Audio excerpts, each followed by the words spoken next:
Bonjour, rebonjour à toutes et à tous. Merci pour votre présence à cet atelier, cette table ronde sur le numérique public pour toutes et tous. Je remercie évidemment en premier lieu nos intervenantes et intervenants qui se sont rendus disponibles pour contribuer. On a la chance d'avoir un panel très riche et qui a la chance de pouvoir représenter à la fois des collectivités locales, l'État, des partenaires privés. Donc je pense que ça sera vecteur de grande richesse et de débat pour la petite heure et demie que nous allons passer ensemble. Je vais présenter rapidement nos intervenantes et intervenants. Donc, je le disais, 3 types de sphères qui sont représentées. Donc, pour la sphère publique locale, nous avons Delphine Duboc, qui est directrice des solidarités à la ville de Créteil. Donc, merci Delphine.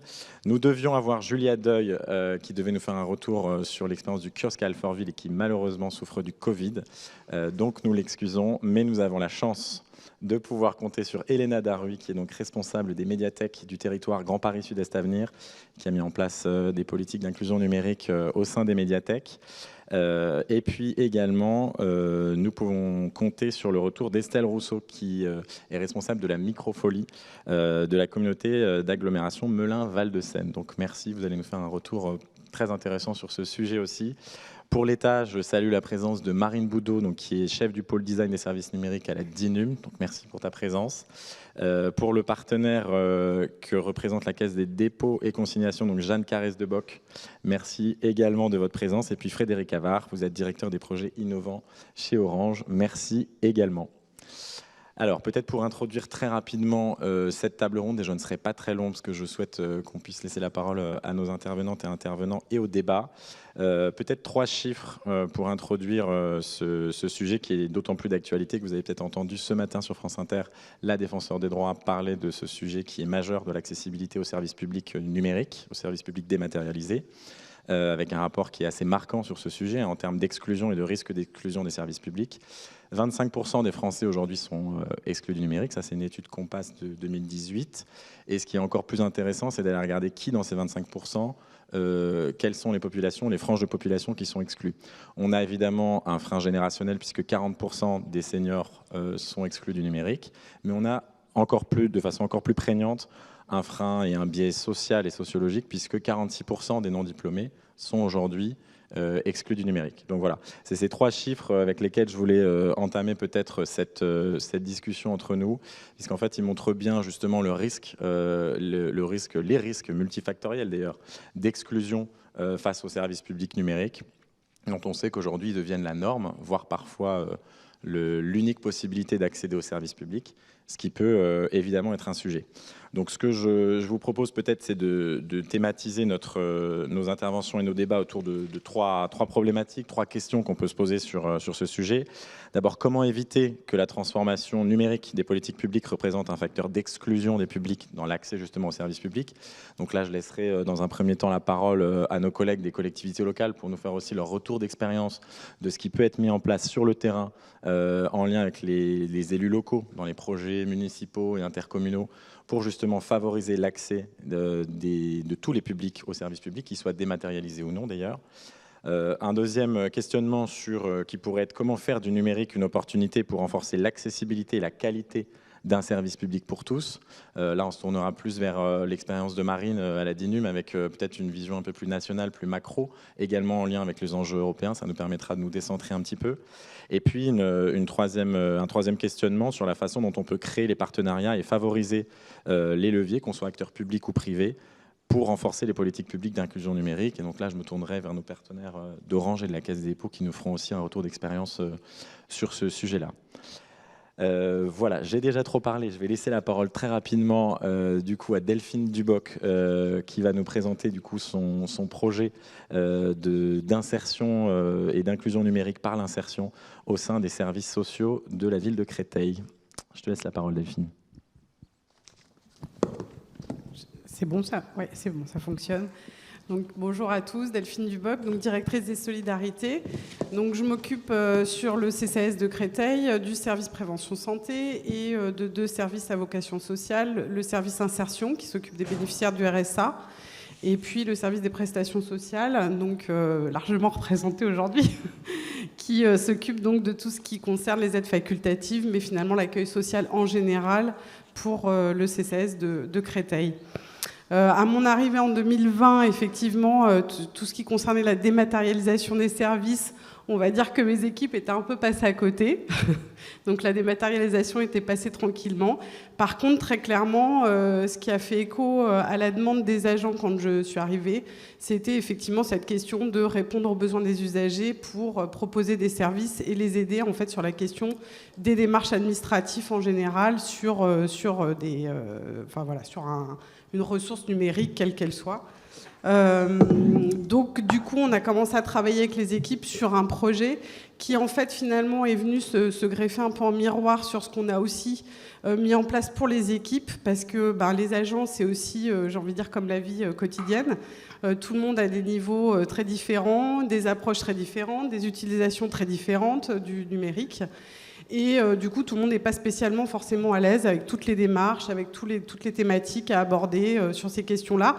Donc finalement, le projet de permanence numérique que les équipes avaient envie de monter avec le public qui voyait en difficulté, ça a aussi permis de pouvoir mettre en place des formations en interne.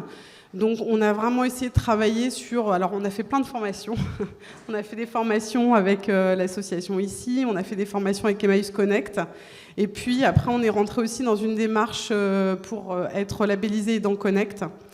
Donc, alors la formation, pour le coup, je pense c'était un peu une formation qui était assez récente, mais mes équipes en diront plus, pourront compléter mon information. Mais du coup, il y avait un côté peut-être un peu, on va dire, très théorique et peu pratique. Par contre, c'est vrai que les autres formations nous ont amené aussi un petit peu à se mettre en situation d'accompagnement, c'est-à-dire jusqu'où on va, on accompagne comment, c'est l'intimité des gens, à quel moment c'est plus notre mission, à quel moment ça l'est encore. Voilà. Et puis après, ça a été un peu le cheminement entre 2021 où on a commencé à démarrer les permanences, et puis aujourd'hui où à chaque fois en fait les équipes ont su évoluer et s'adapter. Moi, c'est vrai que l'attendu, il était vraiment que les équipes puissent répondre aux attentes du public. Donc au départ, l'idée des professionnels, c'était de se dire on va faire des séances sur rendez-vous, les gens vont venir prendre rendez-vous, on va les aider, etc. La réalité, c'est qu'en fait, les gens, ils sont tous venus en urgence. Donc du coup, il n'y avait jamais de rendez-vous pris, mais par contre, les gens venaient un peu à toute heure de la semaine pour demander une aide en urgence. Donc pour ça, c'est pareil, les équipes ont vraiment joué le jeu. Il faut savoir que nous, c'est 90% de l'équipe des prestations sociales qui s'est formée, qui a suivi quasiment la totalité des formations qui étaient proposées. Et ils ont tous souhaité vraiment rentrer dans cette démarche parce que, effectivement, je pense que vraiment, clairement, le public les sollicitait sur ces questions. Après, ce qu'on a aussi convenu, c'est que fonction du niveau des agents, il y a des agents qui pouvaient faire des interventions auprès du public, mais en binôme, c'est-à-dire l'idée de coopter ceux qui sont plus à l'aise avec ceux qui sont un petit peu moins à l'aise sur la question justement de l'accès numérique. Et puis voilà. Puis du coup, finalement, le projet s'est un petit peu déroulé. Les équipes ont su vraiment s'adapter à chaque pas en fait du déroulement, à l'attente des usagers, pas rester quand même dans quelque chose de trop rigide non plus, parce que finalement, sinon, ça aurait jamais marché. Et du coup, maintenant, on arrive, en tout cas au niveau des équipes, ce qui est clair, c'est que maintenant, on arrive à aller plus vers des temps un petit peu plus calés avec les usagers, qui viennent effectivement un peu plus sur on va dire des aides de fond sur comment gérer tel ou tel outil. Et donc du coup, les choses prennent vraiment je pense, une belle ligne, en tout cas une belle évolution au niveau du service et de la réponse qu'on a pu faire aux usagers. Et en tout cas, au sein des équipes, ça nous a aussi permis de nous interroger sur la question de la formation des équipes, des agents qui accueillent. La formation qui est une réalité pour tout niveau stratégique. Il y a des choses où je peux effectivement être un peu dépassée sur des questions aussi numériques et où mes équipes peuvent prendre le relais et puis inversement. Donc du coup, c'est vrai que cette difficulté de ne pas avoir au sein des professionnels des gens qui soient tous non plus sur le même pied d'égalité ou sur le même niveau d'utilisation, ça a aussi posé toute la question de la formation et d'accompagner les équipes vraiment sur des plans de formation, de réfléchir aussi pour les nouveaux arrivants, comment les faire rentrer dans cette démarche. Et donc voilà, et c'était le déroulé. Aujourd'hui, depuis janvier, on a dû faire un peu plus d'une centaine de rendez-vous sur la permanence numérique, donc soit programmés, soit effectivement non programmés. Voilà. Merci beaucoup Delphine. Est-ce qu'on a éventuellement un retour qualitatif, soit des usagers, soit du type de public que vous avez pu recevoir ? Donc il y a des collègues aussi dans la salle, n'hésitez pas à réagir. Donc du coup, effectivement, les équipes pourraient en dire plus. Je ne sais pas si Alison va intervenir après, mais non, le retour est vraiment très positif. On reçoit, alors en plus c'est assez drôle parce que les gens ils nous envoient des mails pour nous remercier, donc c'est très touchant. Mais oui, non, il y a beaucoup de remerciements et effectivement, et c'est là qu'on sent que cette proximité et cet accompagnement humain, il est fondamental. C'est-à-dire que les gens, ils ont aussi besoin, mais finalement, à l'instar des agents, parce que les agents aussi, parfois, pataugent un peu. On leur dit, oui, alors là, il faut dématérialiser, il faut utiliser le logiciel, il faut utiliser telle fonction. Tous les agents ne sont pas non plus à l'aise. Et vraiment, encore, je le dis à tous les niveaux, parce que, en plus, je trouve que l'informatique, ce n'est pas une question d'âge. C'est vraiment une question c'est un espèce de fonctionnement, c'est une facilité qu'on a parfois ou pas. Et donc, voilà. Et donc, c'était aussi très intéressant d'avoir ce côté où les gens se sont sentis pris en compte, leurs demandes prises en compte, et effectivement, ils n'hésitent pas à envoyer des petits messages par mail pour remercier les équipes et voilà, et faire preuve de gentillesse à l'égard des services publics. C'est bien. On voit que c'est intéressant parce que sur la base d'un souhait d'inclusion numérique, en fait, vous avez créé une dynamique de service qui a permis de repenser la notion d'accueil.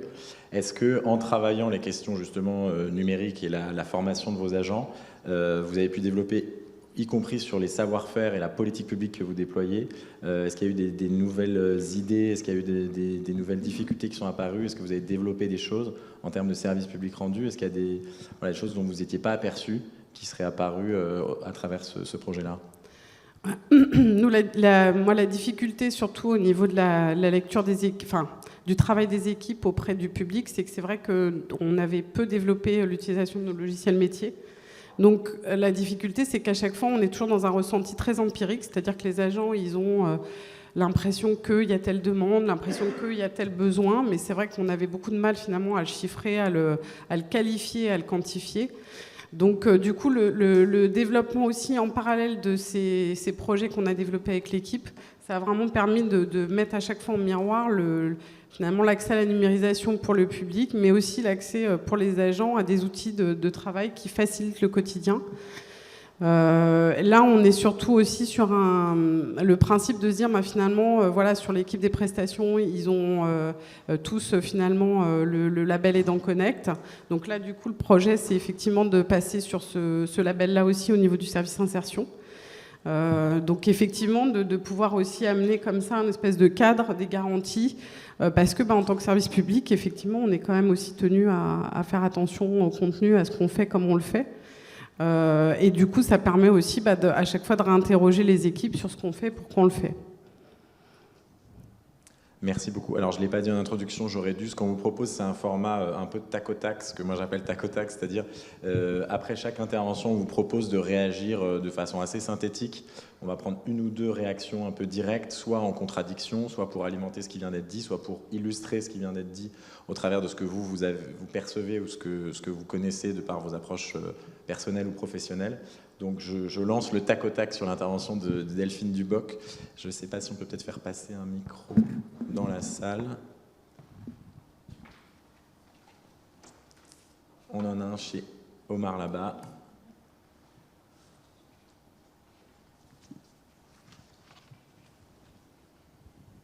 Merci. Omar Demandi, directeur de centre social Jean Ferrat, quartier des Bleus à Créteil. Je vais juste abonder dans le sens de ce que vient de dire Delphine. En termes d'expérience partagée que j'ai avec donc la collectivité locale, c'est l'initiative avec ICI. Sur 6 mois, c'est 48 rendez-vous de formation, c'est une centaine de personnes intéressées. Au tout premier, avant le confinement, je passe sous le contrôle de Timothéo. Donc une belle expérience expérimentale et première sur le territoire communal de Créteil. Donc rendez-vous de formation, c'était quasiment de l'électrolysme, comme on dit, beaucoup de gens de seniors de troisième âge. C'était une belle expérience. S'agissant des stratégies de solidarité, Delphine, ce matin on a beaucoup parlé de proximité. Du coup, moi je pense qu'il y a une acception différente de ce concept de la proximité selon qu'on est dans des problématiques de gestion d'un grand territoire de sa commune ou selon qu'on est opérateur d'une collectivité locale, une mairie. Du coup, le rapport de proximité, il peut être singulier. Et nous, en tout cas pour les centres sociaux, qui sont des opérateurs d'abord de proximité, je pense qu'il y a encore matière à affiner et surtout à problématiser ensemble le rapport à la proximité, notamment dans la connaissance de ces besoins spécifiques. Les questions d'inclusion numérique, je sais que vous le savez, la ville le sait, est une priorité importante compte tenu de ces quartiers vieillissants, etc. Donc, mais il n'y a pas que ça, il n'y a pas, comme on l'a dit ce matin, que le clivage générationnel, il y a aussi les usages, les problèmes d'accès à la langue, les jeunes aussi, qui sont de plus en plus... Voilà, il y a vraiment matière à problématiser ensemble. Merci.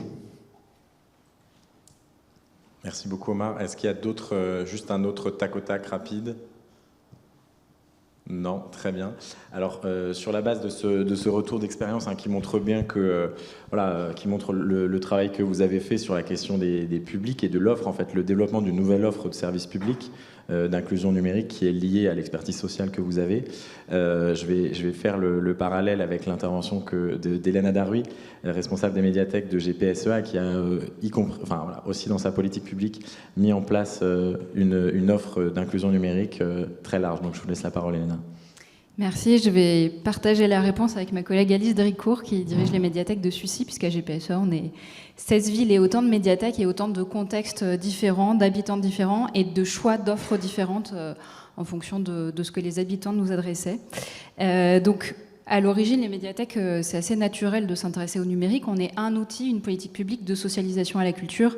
Dès lors que le numérique devient incontournable, ça fait partie des connaissances qu'on souhaite accompagner la population à acquérir et à avoir comme habitude, d'autant que les professionnels des bibliothèques font partie de ceux qui remettent énormément leurs connaissances en cause, qui savent vraiment l'actualiser, et puis qu'au sein des politiques publiques, on a un vrai luxe, c'est qu'on a encore la possibilité d'avoir des réponses personnalisées, humaines, en un être humain, un habitant, et ça c'est plutôt du luxe. Et donc il aurait été très naturel de se poser des questions qu'on se pose aujourd'hui de comment notre médiation humaine, nos conseils en matière de culture peuvent se traduire en ligne. En fait, c'est pas du tout ce qui s'est passé de prime abord. Ce qui s'est passé de prime abord, c'est que toutes les dématérialisations de politiques publiques, en particulier quand elles sont devenues obligatoires, se sont traduites par nous, par des vagues, chez nous, par des vagues de dizaines, de centaines d'habitants qui arrivaient un peu désespérés à la fin de la journée, à la veille de la deadline, de la dématérialisation des impôts, du portail famille pour la ville de Créteil, etc. C'est-à-dire qu'effectivement, l'action publique n'a pas toujours lancé une dématérialisation au moment où elle était prête à accompagner. On avait anticipé des rendez-vous avec la ville, on avait anticipé beaucoup de choses et ça s'est pas passé comme ça. Et ça s'est passé essentiellement avec des personnes qui venaient de partout dans la ville, de la préfecture, de la CAF, de l'hôtel de ville, avec souvent le prénom d'un collègue qui se trouve ici. On m'a dit qu'un tel pouvait m'aider. Et donc, en bon serviteur des habitants, on a essayé de répondre. Mais ça, du coup, c'était le premier mouvement. Et puis, depuis, on a essayé de s'organiser en plusieurs volets, en fait. Le fait qu'évidemment, depuis longtemps, on a un accès matériel gratuit à imprimantes, ordinateurs, etc. Et c'est probablement ça que les gens ont vu en premier et pour ça que beaucoup d'opérateurs publics et associatifs nous ont renvoyé beaucoup d'habitants. L'aide aux alliés administration qu'on a organisée au fil de l'eau et dont on vous dira plus.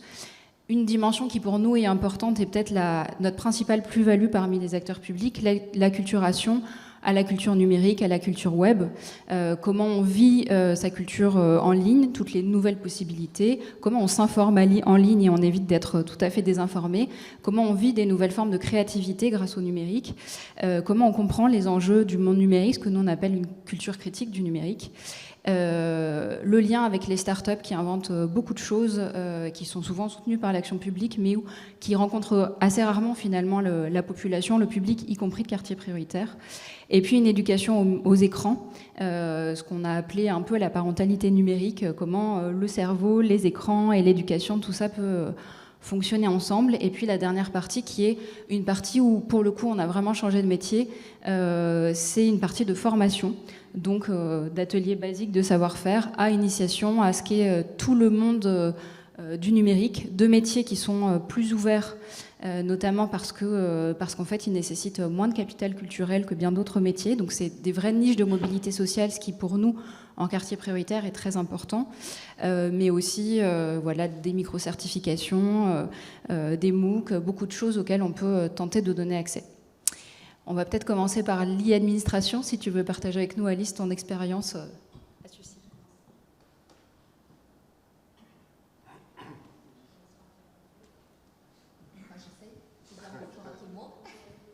Allumé, c'est bon. Merci. Donc Alice Dricourt, directrice de la médiathèque ludothèque de Sucy-en-Brie. Je tiens au terme ludothèque parce que ça, même si c'est très éloigné du numérique, c'est pour dire que effectivement nos métiers évoluent beaucoup et qu'on a des compétences de plus en plus variées dans nos établissements et que c'est sans doute dans notre ADN, notre métier, d'évoluer vers les besoins des publics. Alors effectivement, comme tu le dis, Elena, on a eu des dizaines, des centaines de personnes qui sont arrivées dans nos établissements pour avoir une aide à l'e-administration. C'est ce qu'on a appelé de façon basique ça, mais ça va de « je veux payer la cantine » pour mon enfant, à demain je ne vais plus toucher les allocations qui me permettent de vivre et je suis en très grande détresse et en plus de ça il est 18h58, le service va fermer et il me faut absolument imprimer ce document.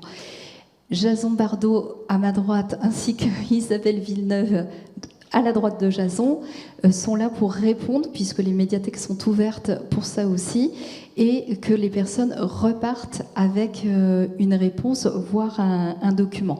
À GPSEA, il y a eu 9 conseillers numériques qui ont été embauchés à partir de juillet 2021 et ils nous aident à structurer la réponse qu'on fait aux usagers qui viennent pour qu'on les aide. On peut compléter avec ce que nous on appelle acculturation à la culture web. Pour ce qui est des médiathèques de Créteil, on a développé des moments, du coup, non pas de savoir-faire, mais de partage de savoir, qui s'appellent des cafés numériques, où là, ce sont des bibliothécaires qui explorent avec le public, en mode vraiment atelier participatif, des enjeux du numérique, l'utopie à la naissance d'Internet, la 5G, ou par exemple la pollution liée aux pratiques numériques et aussi à tous les supports numériques. Je crois qu'il y a d'autres endroits où ça a pris d'autres formes. L'expérience sécurité routière. Oui, tout à fait. Merci de me permettre de rebondir.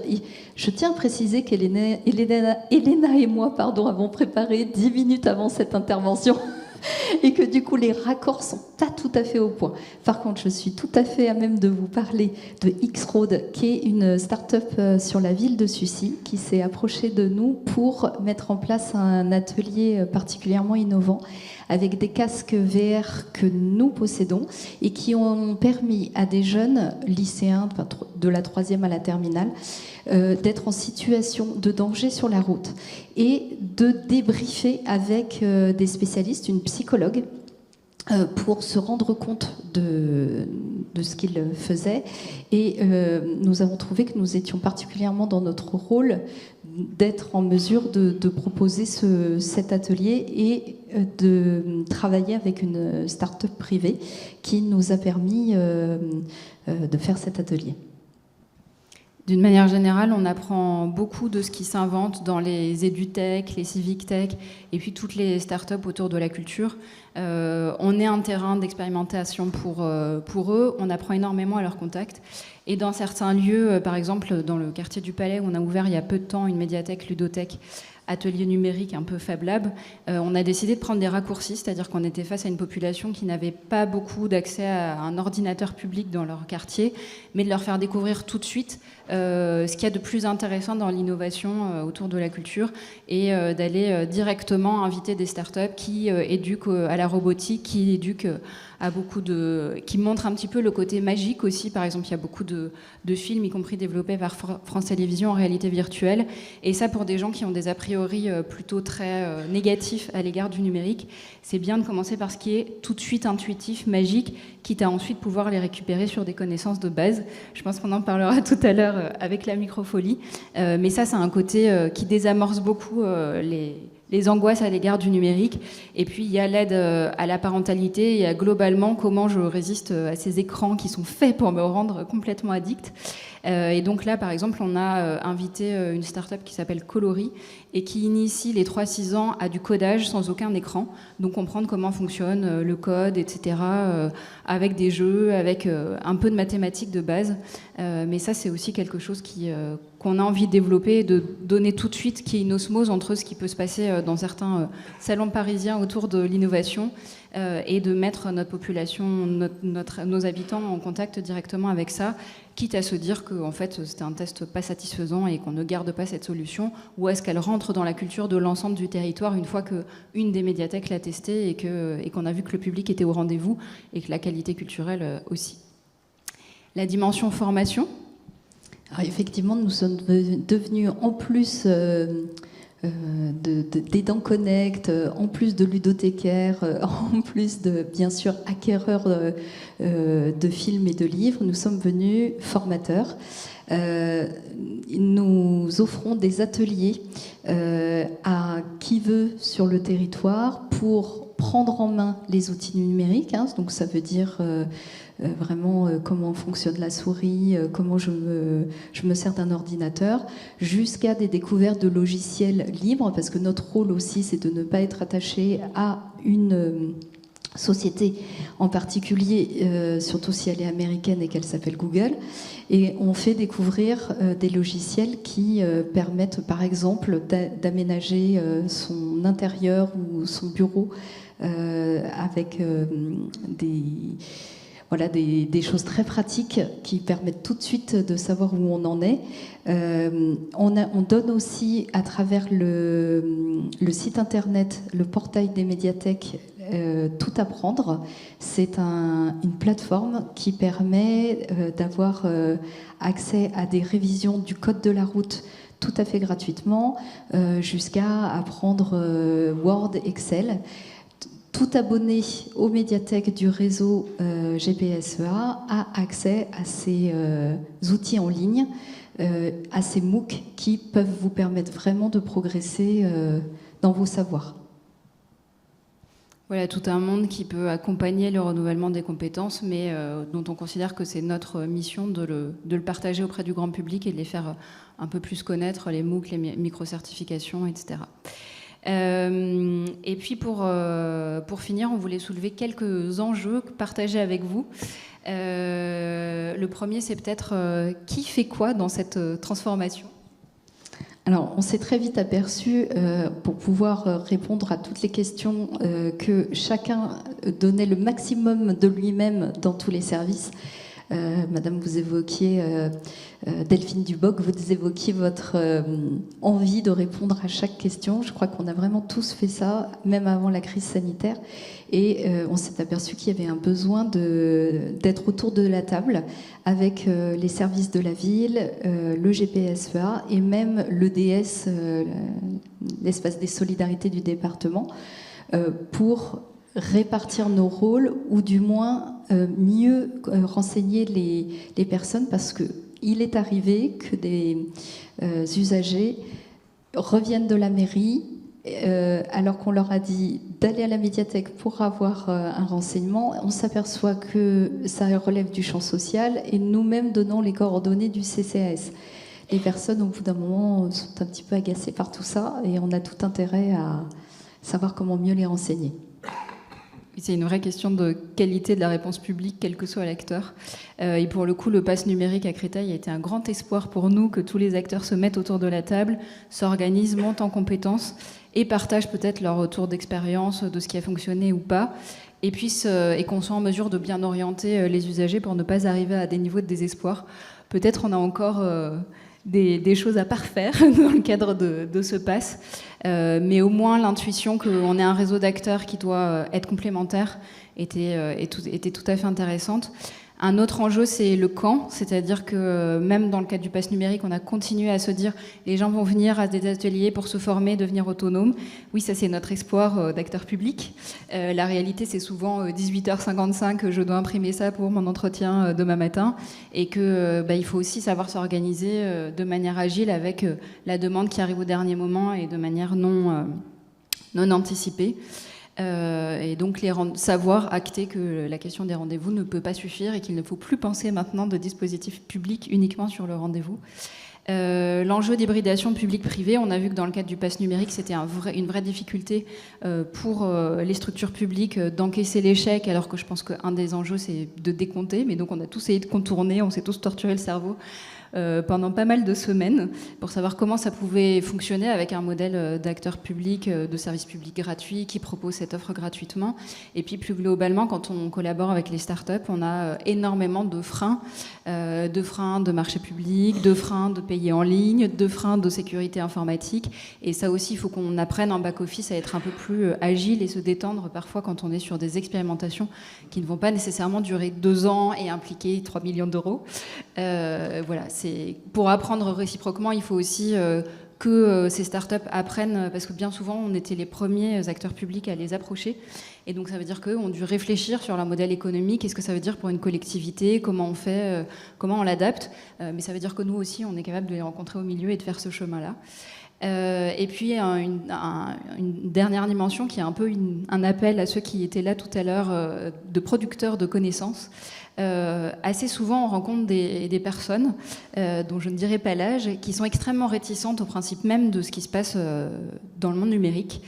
Dans les cafés numériques, on en a rencontré beaucoup qui viennent pour déverser tout ce qu'ils en pensent. Et donc, parfois, on manque de connaissances, par exemple, sur le café, sur la pollution liée à l'informatique et au numérique.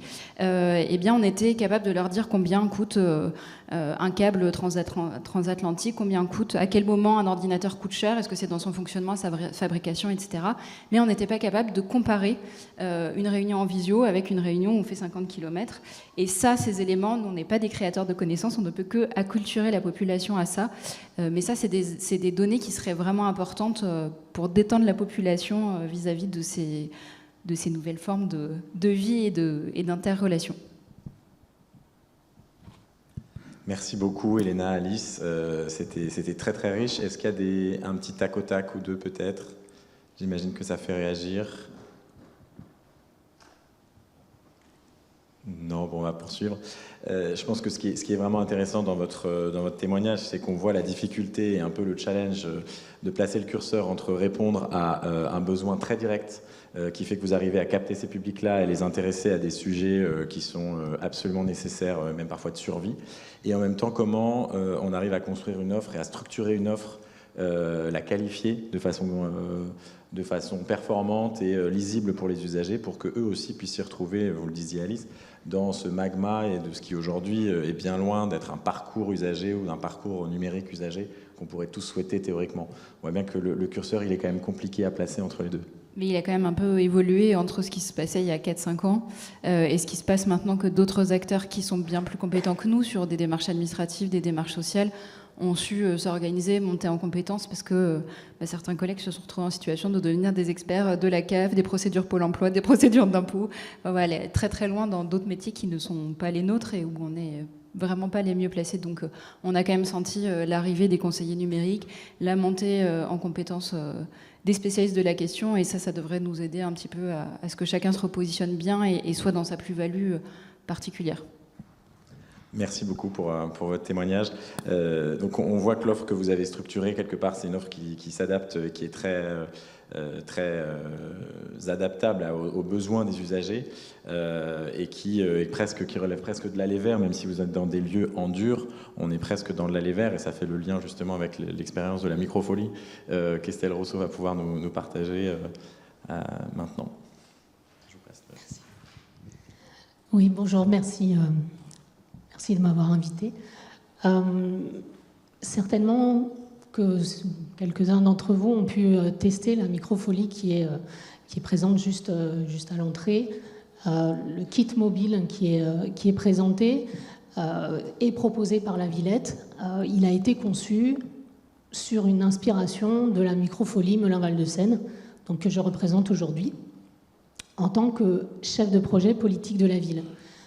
Alors la microfolie Melun-Val-de-Seine, elle est positionnée au niveau de la direction politique de la ville au sein de la communauté d'agglomération Melun-Val-de-Seine, parce que c'était aussi un moyen de s'adresser directement aux publics prioritaires et aux publics les plus éloignés de la culture. Donc, la microfolie, c'est ce qui vous est présenté là, un musée numérique, mais pas que. Donc, c'est un ensemble de modules qui sont proposés et qui sont composés en fonction des territoires qui accueillent cette microfolie et qui tissent un partenariat donc, avec la Villette. Elle est composée pour la microfolie Melun-Val de Seine d'un musée numérique. Donc, on a commencé par là en 2019 et c'est une aventure qui se construit véritablement avec l'ensemble des acteurs d'un territoire. Pour la microfolie Melun-Val de Seine, rien n'aurait été possible si on n'avait pas été accueilli par la médiathèque. Donc, ça montre l'importance de votre multi et pluridisciplinarité parce qu'on a vraiment eu, et j'ai eu réellement besoin des compétences de la médiathèque, du public accueilli par la médiathèque, pour pouvoir installer ce dispositif qu'on a pensé très vite dans une forme mobile. Pourquoi ? Parce que 20 communes sur l'agglomération, 134 000 habitants approximativement, et il n'était pas concevable, au regard de l'ensemble des élus, d'investir dans un dispositif qui nécessite quand même un certain niveau de finances, et que ça ne bénéficie qu'à une partie de la population, l'endroit où en fait ce dispositif serait installé. Donc le fait que l'ensemble des élus participent à cet effort et à cette volonté de mettre la culture à disposition du plus grand nombre, l'installer à la médiathèque c'était bien, mais il fallait que ça puisse rayonner. Donc on a imaginé très vite un format mobile, alors avec les moyens dont on disposait, en suivant le cahier des charges de la Villette, mais en essayant d'adapter. Donc là, à nouveau, je me suis retrouvée en position d'expert numérique, ce qui n'est pas du tout le cas pour celles et ceux qui me connaissent. Donc voilà, on a testé, on a fait beaucoup d'essais, et puis finalement on est arrivé à une forme qui maintenant a fait ses preuves, puisque ça fait 3 ans qu'on circule et qu'on part en itinérance et en voyage dans des structures du territoire. Ce format de musée numérique, il a été réellement utilisé, il a démontré sa force au moment de la crise sanitaire et au moment où en fait toutes les structures culturelles étaient fermées et où la culture est allée au plus près, donc dans les établissements scolaires quand ils ont été réouverts et dans toutes les structures où on pouvait du coup aller à la rencontre du public. C'est tout de même entre novembre 2019 et le 31 décembre 2021, près de 4000 visiteurs en période de pandémie, avec des médiations qu'on organise à hauteur de 9 personnes quand la jauge est réduite. Ça représente un certain nombre de médiations. Et alors, je suis numérique. Ça marche. C'est le fluide. Donc, on organise des médiations. Vous avez, si vous ne l'avez pas fait, vous pourrez y aller à la pause ou après, vous rendre compte que le dispositif, il permet d'accéder à des œuvres qui sont issues du monde entier.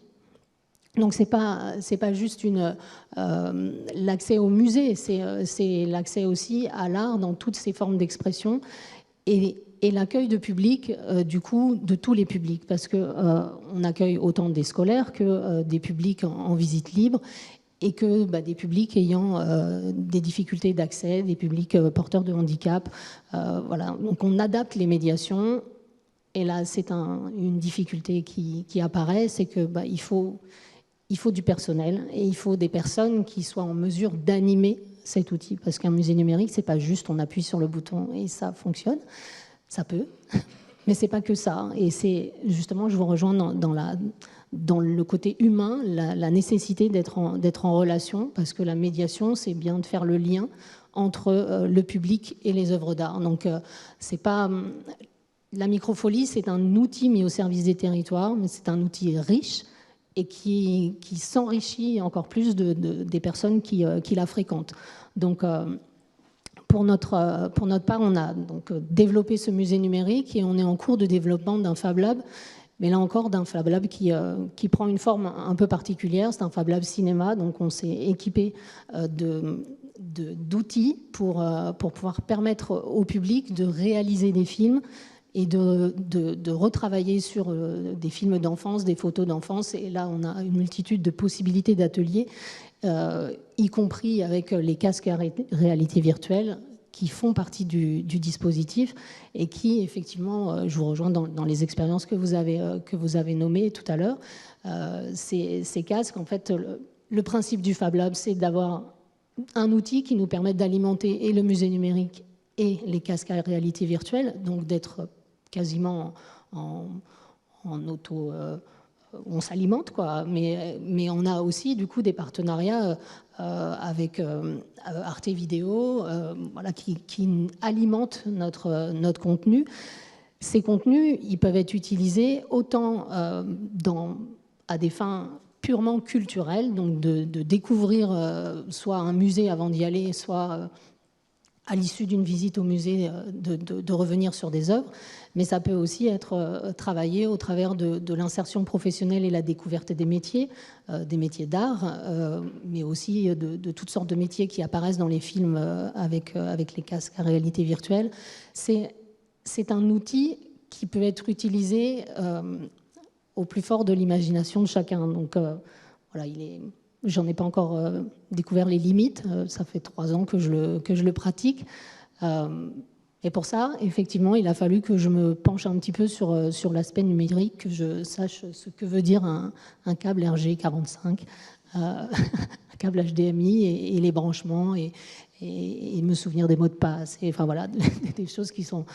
Voilà, je ne suis pas si vieille que ça, mais c'était quand même un petit peu problématique pour moi. Donc voilà, c'est tous ces apprentissages qui au préalable peuvent représenter des freins, mais qui au final, partagés avec les enseignants, avec toutes les personnes qui fréquentent cet outil numérique, finalement, ça se vit plutôt bien.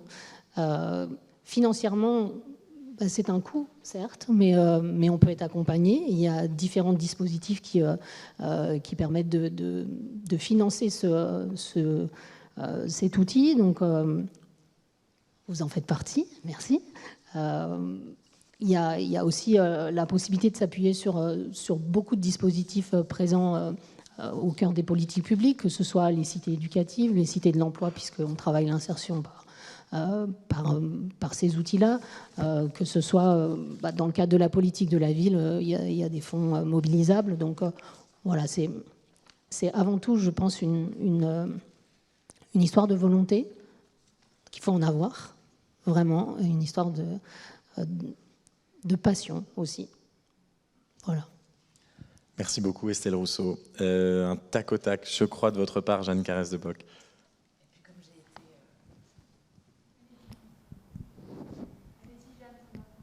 Allô ? Ah, là, ça fonctionne bien.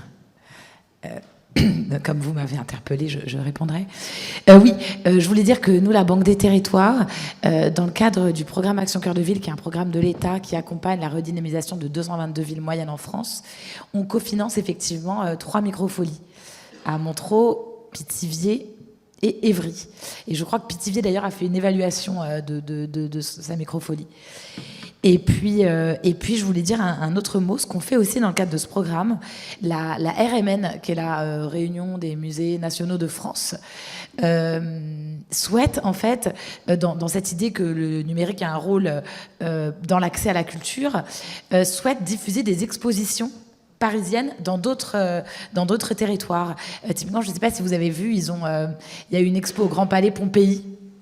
Et donc, cette expo Pompéi, ils souhaitent l'exporter. Et nous, on a fait un partenariat avec eux c'est un dispositif qui s'appelle Muse. Et donc là, on va inaugurer à Saint-Dizier, Maubeuge, Barentin, cet automne, 3 expositions qui sont issues de la RMN et qui sont déplacées, en fait. Et il y aura cette exposition Pompéi, je crois, à Maubeuge. Donc, alors, c'est une initiative qui coûte assez cher aujourd'hui. Mais j'espère que du coup on pourra faire des économies d'échelle et pouvoir déplacer de façon plus simple ces expositions. Merci beaucoup. Peut-être une question, Estelle Rousseau, pour faire le parallèle sur la question des publics qu'on a pu aborder d'un point de vue peut-être sur des problématiques un peu plus sociales. Est-ce que l'expérience de cette microfolie, elle vous a surprise du point de vue des publics que vous avez réussi à capter? Est-ce qu'il a fallu aller les chercher à la force des bras? Est-ce qu'ils sont venus d'eux-mêmes? Est-ce que vous avez évolué dans votre approche des publics? Alors, il n'est pas nécessaire d'aller chercher les publics, parce que, enfin, en tous les cas pour notre part, parce qu'on s'est... Au tout début, on s'est appuyé sur le public qui fréquentait la médiathèque. Il s'est avéré qu'on accueillait approximativement 10% du public qui fréquentait la médiathèque. Bon, ça a duré très peu de temps, puisqu'ensuite la médiathèque a été fermée. Et donc, tout de suite, l'avantage d'un kit mobile, c'est quand on s'installe dans une structure, quand on s'installe dans un collège, on accueille toutes les classes du collège. Donc forcément, ça représente tout de suite beaucoup de personnes. Et puis surtout, les enfants qui sont ravis de cette découverte. Et les enseignants, voilà, ça fait boule de neige. Et le bouche à oreille fonctionne très très bien dans ce domaine. Et donc après, on ne va pas chercher les itinérances. Notre calendrier, il est plein. Voilà, on fonctionne à plein régime. Et on a même du mal à fournir et à répondre à toute la demande. Maintenant, il est vrai qu'en termes de variété des publics, on peut être surpris quand on rentre, quand c'est une visite libre, d'avoir des enfants avec... en fait, on a tous les âges qui sont ensemble dans une même pièce, qui regardent tous un même film qui défile, mais qui ont tous une approche très particulière et très individuelle et très personnelle de ce qu'ils viennent chercher et de ce qu'ils découvrent. Mais c'est tout l'avantage justement de ce dispositif, c'est qu'à partir du moment où vous voyez une œuvre qui vous plaît et qui est diffusée dans le film, vous cliquez sur le cœur sur la tablette et là, vous entrez dans une visite qui vous est toute personnelle, à votre temporalité, avec vos propres centres d'intérêt. Si vous ne voulez faire que des jeux, vous faites que des jeux. Ça, les enfants ont bien compris l'endroit où il fallait cliquer. Mais en même temps, c'est pas grave. Et c'est même, voilà, si ça doit passer par cet axe-là du jeu, ça passe par là, à savoir qu'il y a toujours le cartel juste à côté, il y a toujours toutes les informations et que c'est passé. Donc c'est le meilleur outil de médiation que j'ai jamais vu à ce jour, je crois. Merci beaucoup pour votre témoignage, c'est très intéressant. Je vous propose qu'on clôture cette séquence territoriale et voilà, d'offres de services d'inclusion numérique en mobilité avec la présentation d'une petite vidéo. Je ne sais pas si c'est possible à la régie de mettre la vidéo sur le Deep Bike, qui est un outil numérique mobile qui a été mis en place à la ville de Créteil il y a maintenant 5 ans et qui est un outil de médiation numérique qui aujourd'hui est plutôt très bien approprié par la population. Et voilà, ça permet d'imager un petit peu les propos qui viennent d'être tenus. « 2020. Le Deep Bike, notre triporteur itinérant embarquant des outils numériques, évolue. Nouveau look, nouvelle programmation. Vous avez pu le découvrir cet été, notamment à Antirouille, avec des ateliers numériques tout public.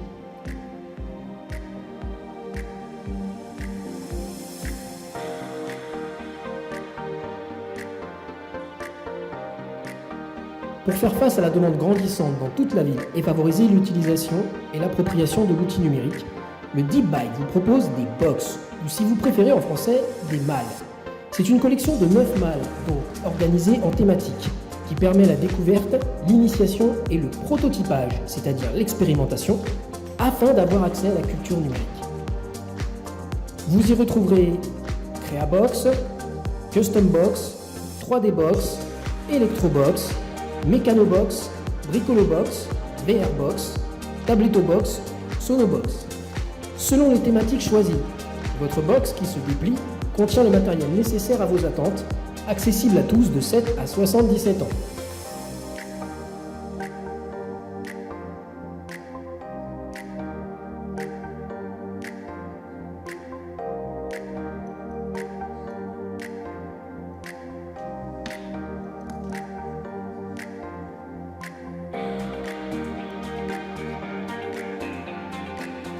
Le Deep Bike est au service des écoles pour accompagner leurs projets, événements pour faire découvrir aux élèves les nouveaux outils de fabrication par le biais d'ateliers. Mais pas que. En effet, le public jeunesse, le personnel de la ville, le public scolaire et le public des équipements sociaux peuvent également en profiter.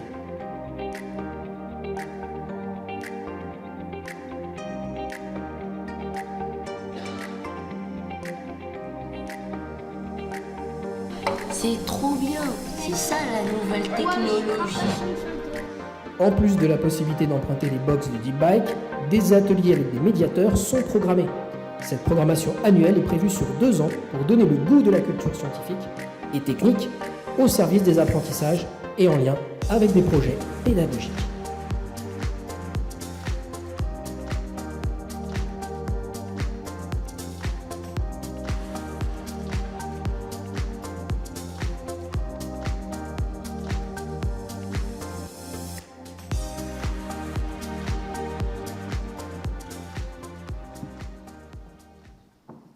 Voilà, merci. Je vous propose qu'on passe à une approche un peu plus macro avec l'intervention de Marine Boudot, que je remercie. Donc, Marine Boudot, qui est chef de pôle à la DINUM. Donc déjà, peut-être, Marine, présenter ce que c'est la DINUM pour ceux qui ne le savent pas. Oui, absolument. Donc DINUM, Direction interministérielle du numérique, c'est une administration donc centrale qui est là majoritairement pour accélérer la transformation numérique des ministères, des opérateurs, et qui donc accompagne les ministères sur divers sujets. Ça va de l'intelligence artificielle à l'ouverture des données, à l'attractivité des talents tech au sein de l'État, et notamment à la dématérialisation des services publics. D'accord, donc j'enfile. Je vous laisse poursuivre, pardon. Très bien, ok. Alors, déjà, merci beaucoup pour cette invitation. Et vous parliez tout à l'heure de volonté. Je pense qu'il faut aussi beaucoup de résilience pour travailler sur tous ces sujets-là. Et d'ailleurs, ce genre d'événement permet aussi de, en quelque sorte, se régénérer et voilà, d'écouter de nouvelles idées et de se dire qu'on n'est pas seul voilà, sur ce sujet. Alors, au sein de la DINUM, donc je pilote une équipe qui s'appelle l'équipe Design des services numériques et qui, donc, comme je disais tout à l'heure, est responsable d'accompagner la numérisation des services publics de l'État. En 2019, on a lancé un dispositif dont vous avez peut-être entendu parler, qui s'appelle l'Observatoire de la qualité des démarches en ligne, qui est public, disponible en ligne à observatoire.numérique.gouv.fr, et qui permet de recenser les 250 démarches administratives les plus utilisées par les Français et qui sont en cours ou déjà numérisées. Il y a eu un rapport de l'INSEE qui est sorti il n'y a pas très longtemps qui nous dit qu'en 2021, c'est plus de 30% des adultes qui ont réalisé une démarche en ligne qui finalement ont abandonné la démarche en cours. Donc c'est, voilà, on le sait, énorme. Notre enjeu à nous, à travers cet observatoire, depuis 2019, c'est d'objectiver la qualité et la facilité d'utilisation de ces services. Et donc, on a mis en place différents critères qui nous permettent de faire cette analyse, notamment la satisfaction des usagers. Vous l'avez peut-être vu en fin de démarche en ligne, notamment la déclaration d'impôt. J'imagine que c'est celle qui nous rassemble le plus. Un bouton en fin de démarche qui vous permet de partager votre avis, de raconter, est-ce que cette démarche était complexe, peu complexe, est-ce que vous vous êtes fait accompagner pour cette démarche, est-ce qu'on vous a demandé tout un tas de pièces justificatives pour la réaliser. À travers ce bouton, on obtient des notes, ce qui nous permet de comparer la qualité des démarches et surtout on obtient tout un tas de retours directs des citoyennes et citoyens qui permettent de nourrir les améliorations futures sur ces démarches en ligne. Il y a d'autres critères qu'on suit dans cet observatoire, notamment l'accessibilité numérique, et je parlerai un peu plus de ça tout à l'heure, l'optimisation pour mobile, la performance, parce qu'on n'est pas tous connectés de la même manière, on n'a pas tous les mêmes outils numériques pour accéder aux démarches, et donc il faut que les démarches soient les plus optimisées possibles. Le bouton « Je donne mon avis » qu'on a mis en place en fin de démarche, depuis 2019, a recueilli plus de 7 millions d'avis. Donc c'est quelque chose qui fonctionne et, comme je disais, qui permet vraiment de réagir rapidement lorsqu'on voit qu'il y a un sujet sur une démarche. Ce qui se peut passer encore récemment sur le Pass Culture, où on a vu très rapidement qu'il y avait un sujet. On est capable, soit les équipes elles-mêmes voient ce qui se passe et donc réagissent, soit c'est nous qui notifions les équipes pour qu'ils réagissent assez rapidement. À noter aussi, je discutais récemment avec la métropole de Bordeaux, qui justement est en train de réfléchir et de concevoir un observatoire aussi de la qualité de leur démarche, parce qu'en fait, nous, on s'est rendu compte que c'était un super outil de pilotage, qui aussi est maintenant sur lequel les ministères se reposent. Et donc voilà, on est content de voir aussi que ça peut être aussi un outil qui peut être utilisé pour les métropoles pour avoir une meilleure visibilité de ce qui fonctionne, ce qui ne fonctionne pas, et là où il faut mettre le focus et la simplification. Alors c'est bien d'observer que les choses fonctionnent ou fonctionnent moins bien, mais voilà, on est très bon en France pour ça ou pour créer des lois, mais l'action c'est aussi bien et l'amélioration. Donc en 2020, on a lancé au sein de la DINUM donc, ce qu'on a appelé les commandos UX, donc des commandos spécialisés en expérience utilisateur pour améliorer l'expérience citoyenne des démarches en ligne. À travers ces commandos, qui ont d'ailleurs majoritairement, beaucoup été financés par France Relance, notamment à hauteur de 40 millions d'euros, ont permis des améliorations concrètes de ces démarches. Et qu'est-ce qu'un commando exactement ? C'est des experts du numérique, des designers, des développeuses, des développeurs qu'on va déployer au sein des ministères, au sein des équipes porteuses des démarches, pour les aider à accélérer ces simplifications. Alors concrètement, qu'est-ce qu'ils font ? Ça peut être du design, donc c'est-à-dire de la réalisation de maquettes, de prototypes qui peuvent être testés avec des utilisateurs en amont d'un déploiement préférablement, avec différents types d'utilisateurs, aussi des personnes en situation de handicap. C'est aussi... donc, je le mentionnais, des tests d'utilisabilité pour identifier les blocages, soit des blocages de langage, des blocages de données qui sont demandées, qui sont complexes, ou des durées de réalisation d'une démarche qui juste, sont trop importantes et trop complexes. On a aussi, ces commandos, ils nous permettent aussi d'améliorer l'accessibilité, donc faire des audits évidemment, faire monter en compétence les équipes des ministères sur le sujet de l'accessibilité numérique, c'est-à-dire la création d'un code plus propre, entre guillemets, qui permet par exemple aux lecteurs d'écran de lire les démarches, donc essentiel pour par exemple les personnes aveugles qui essayent de naviguer nos démarches en ligne. Voilà, donc depuis 2020, notre dispositif d'action, c'est ce qu'on appelle le commando UX, donc le déploiement d'experts du numérique au sein des ministères qui en ont plus besoin. Depuis donc nos actions, par exemple en 2022, quels résultats a-t-on pu obtenir ? Alors depuis 2019, en 2019, c'était à peu près sur les 250 démarches qui sont recensées dans l'Observatoire, il y en avait 11 à 12% qui étaient accessibles aux personnes en situation de handicap. Aujourd'hui, début 2022, avril 2022, on arrive à 40%. Donc on voit que quand on s'y met, tout simplement, il y a du résultat et que ce n'est pas impossible, notamment l'accessibilité numérique. Et puis très récemment, je peux vous citer quelques démarches que vous connaissez peut-être, qui sont lancées ou améliorées très très récemment sur cette première partie de l'année, notamment la procuration en ligne. Et j'en discutais avec une personne ici aujourd'hui, qui a été lancée début de l'année, qui a obtenu une note de 9 sur 10 de satisfaction usagée, qui a vraiment été conçue de manière, en utilisant des experts du design aussi, et pas que des développeurs et des développeuses, et qui est aussi rendu accessible. Pôle emploi qui a rendu accessible en ce début d'année 5 démarches essentielles, notamment la recherche d'emploi et l'inscription à Pôle emploi aux personnes en situation de handicap. La demande d'aide à l'autonomie des personnes âgées, qui est sortie aussi en début d'année, qui finalement fusionne 3 démarches qui étaient assez complexes en une, qui est aussi rendue accessible aux personnes en situation de handicap. Donc, bon, on le voit, les choses avancent, sans doute pas assez vite, mais les choses avancent très certainement. Notre enjeu, et certains d'entre vous le mentionnaient, c'est la formation, la montée en compétences des équipes des ministères sur le pilotage de projets numériques. Les ministères, les directions sont limitées évidemment en termes d'ETP, de personnes qu'elles peuvent recruter.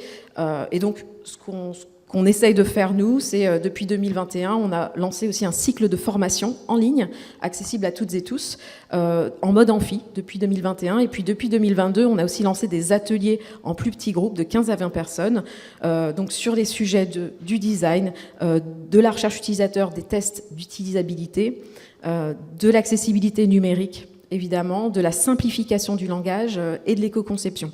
Je fais une petite parenthèse sur le numérique responsable. Je vous invite à aller sur le site écoresponsable.numérique.gouv.fr qui est donc voilà, une équipe de la DINUM aussi qui travaille sur ces sujets-là et qui avance très très vite sur ces sujets-là et qui produit pas mal de choses, notamment le référentiel qui est disponible sur ce site. Évidemment, il y a l'ADEME aussi qui est peut-être utile aussi pour les comparatifs de dépenses énergétiques. Alors, les enjeux de simplification, évidemment, parfois, ils sont limités aussi par la loi. Et donc, un des enjeux futurs et idéalement maintenant, c'est aussi comment est-ce qu'on peut pousser les législateurs, finalement, à s'entourer de personnes qui sont plus opérationnelles sur la mise en place d'une politique publique numérique et qui peuvent peut-être aider, justement, à mieux penser la manière dont on conçoit une loi. Je vais vous donner un exemple très, très simple, très basique, mais j'ai encore été confrontée aujourd'hui avec un ministère sur le même sujet, mais lorsque vous vous souvenez, en 2020, il y avait une dérogation de sortie, un document que vous deviez remplir, qui était un peu complexe à comprendre. Notre équipe donc l'a rendu accessible, puisqu'au départ, le document n'était pas accessible aux personnes en situation de handicap. Et par là même, on a aussi évoqué le sujet qu'il était incompréhensible. Mais le problème, c'est qu'il était évidemment inscrit dans la loi et qu'on ne pouvait pas le simplifier. Et donc, ce qu'on a fait, c'est qu'on a déployé un document en FALC, en français facile à lire et à comprendre, et que les personnes qui l'ont vu sur le site du ministère de l'Intérieur ont apprécié bien plus. En fait, voilà, la simplification, l'accessibilité numérique, c'est des améliorations qui sont utiles pour les personnes qui en ont le plus besoin, mais c'est aussi utile pour tout le monde. Donc, évidemment, il y a aussi le sujet des éditeurs de logiciels, ce qui touche notamment les collectivités, et comment voilà, leur mettre la pression aussi pour qu'eux-mêmes puissent livrer des services qui sont par design accessibles aux personnes en situation de handicap. Nous-mêmes, on fait des interventions justement pour sensibiliser sur ces sujets donc c'est essentiel parce que voilà, les collectivités peuvent être complètement bloquées et parfois payer à plusieurs reprises les améliorations qui sont de base en fait inscrites dans la loi depuis 2005. Un autre sujet aussi que je tiens à mentionner, c'est les communs numériques. Il y a vraiment un investissement qui est pour moi c'est une opportunité énorme de déployer de plus en plus de briques numériques qui peuvent être réutilisées dans les territoires, qui sont encore une fois de facto accessibles, de facto simplifiées, puisque les cas d'usage sont plutôt similaires d'une collectivité à l'autre. Et enfin, je voulais aussi mentionner très rapidement une directive européenne sur l'accessibilité numérique qui est en cours de transposition, qui rentrera qui sera actée à partir de 2025, donc la directive accessibilité des produits et services, et qui va étendre donc le champ des obligations d'accessibilité, potentiellement augmentera les sanctions liées à l'accessibilité numérique. Donc voilà, peut-être. Donc j'imagine qu'elle sera transposée. Elle devait être transposée d'ici juin. Je pense qu'on sera plutôt sur une temporalité de décembre ou plus tard. Mais donc voilà, quelque chose à suivre et surtout il faut se préparer pour ça et améliorer concrètement les applications d'ici là. Et voilà, je tiens aussi à partager, on a un site et des ressources sur design.numérique.gouv.fr qui autour de l'accessibilité, autour du design, et c'est évidemment en libre accès, et je vous invite à y aller et à nous contacter aussi si vous avez des questions. Merci beaucoup Marine Boudot. Alors j'ai un petit tac au tac que je vais vous proposer moi. On sent une dichotomie dans le discours que vous portez. Vous relevez une dichotomie entre finalement la création normative, qu'elle soit française, européenne, et la nécessité de l'accessibilité. Quels moyens quels moyens la DINUM ou l'État en général a de pouvoir interagir peut-être plus en amont avec le législateur, avec y compris les administrations centrales, dans la préparation de la loi, dans le processus légistique notamment, dans la création de la norme, pour justement permettre ça. L'exemple que vous donnez sur le français facile à lire et à comprendre, je pense que c'est extrêmement intéressant. Oui. Pourquoi c'est pas plus développé ? Alors, je ne peux pas forcément répondre au pourquoi, mais il y a évidemment des opportunités qu'on peut avoir d'influencer la loi, notamment la loi 3DS qui va sortir qui va être actée prochainement. Donc, on peut pas dire que on est vraiment pieds et mains liés, mais il faut justement essayer de s'insérer dans ces dispositifs. Je vous redonne un exemple auquel j'ai été confrontée encore ce matin. C'est une démarche qui va être ouverte en septembre, tout d'abord papier puis numérisée en 2023, qui est pour les enfants issus d'une PMA d'avoir accès à l'identité protégée du donateur. Là, en fait, le législateur a induit une complexité pour la protection aussi des personnes, la protection des données, etc. Et donc qui induit une complexité forcément dans l'opérationnalisation de la démarche et de l'expérience utilisateur. Et donc voilà, on échangeait avec le ministère en charge de cette démarche. Et évidemment, voilà, eux aussi aimeraient, il y a tout un tas de choses qu'ils aimeraient modifier et challenger au niveau de la loi sur ce domaine-là. Mais donc voilà, c'est des choses qui prennent du temps. Il faut justement, voilà, d'avoir justement ces retours utilisateurs. Je parlais notamment de recherche utilisateur, de satisfaction usagée, d'avoir de concrètement confronter les démarches et de rendre compte qu'il y a un sujet de simplification. C'est ça un levier essentiel pour moi pour dire en fait il y a un sujet. Il faudrait idéalement que des designers soient et des directeurs ou directrices techniques soient posés à des endroits plus stratégiques peut-être au sein de l'État. En tout cas, moi, c'est mon combat sur le sujet du design.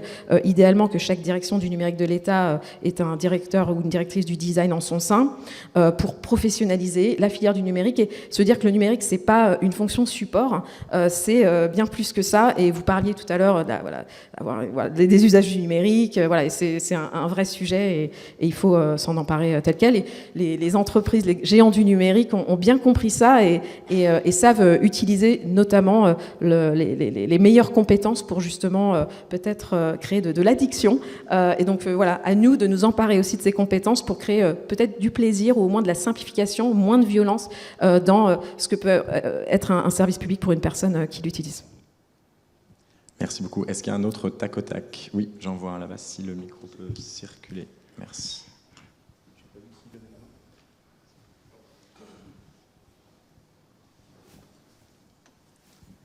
Merci. Jacques Chicoine, DSI du territoire Boucle Nord de Seine. Et aussi, je vais faire une petite réflexion concernant la cybersécurité qui a été un petit peu oubliée, je trouve, aujourd'hui, et qui est pourtant, malheureusement, dans l'ère d'aujourd'hui, totalement nécessaire, justement pour que le numérique puisse profiter à tous, et quels que soient les niveaux et les âges. Donc je pense que c'est vraiment hyper important de rappeler cette importance. Je rappelle aussi qu'il y a une démarche de l'État qui a été réalisée par le cybermalveillance, enfin qui est actuelle par cybermalveillance.gouv.fr, qui permet justement de favoriser l'acculturation et la sensibilisation des agents des collectivités et de l'État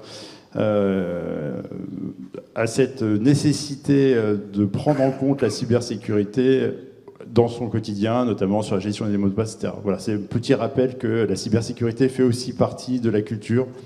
Malheureusement, je dirais, parce qu'on pourrait aussi s'en passer, mais on est en permanence affronté, en tant que DSI, à des attaques extérieures.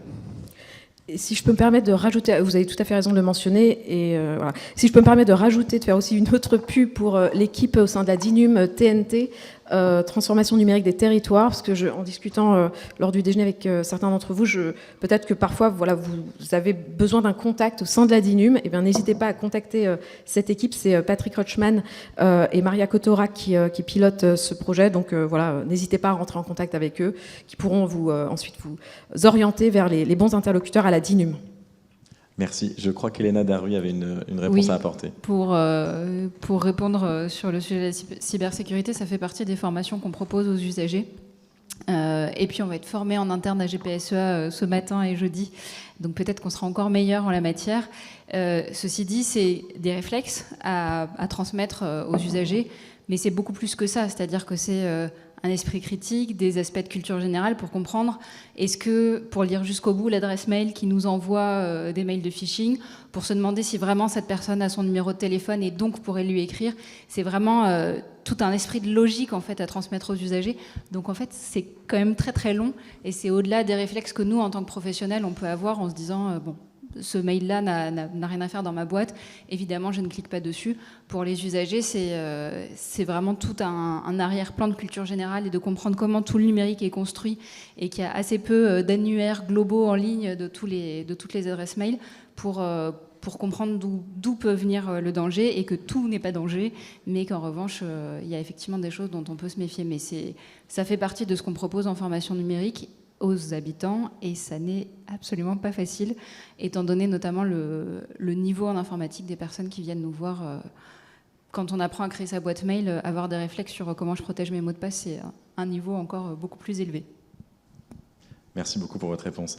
Peut-être pour clôturer cette deuxième séquence sur peut-être les politiques publiques de l'État, je trouve intéressant quand même que depuis le début on parle de numérique, mais en fait vous nous parlez tous d'humains.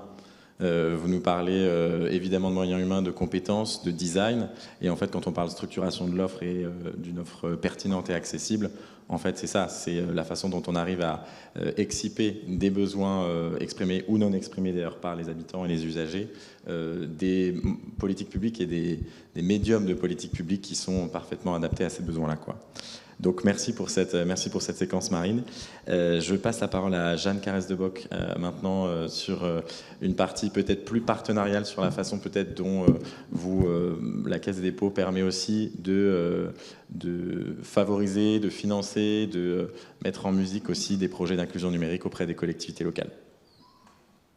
Oui, ça marche ?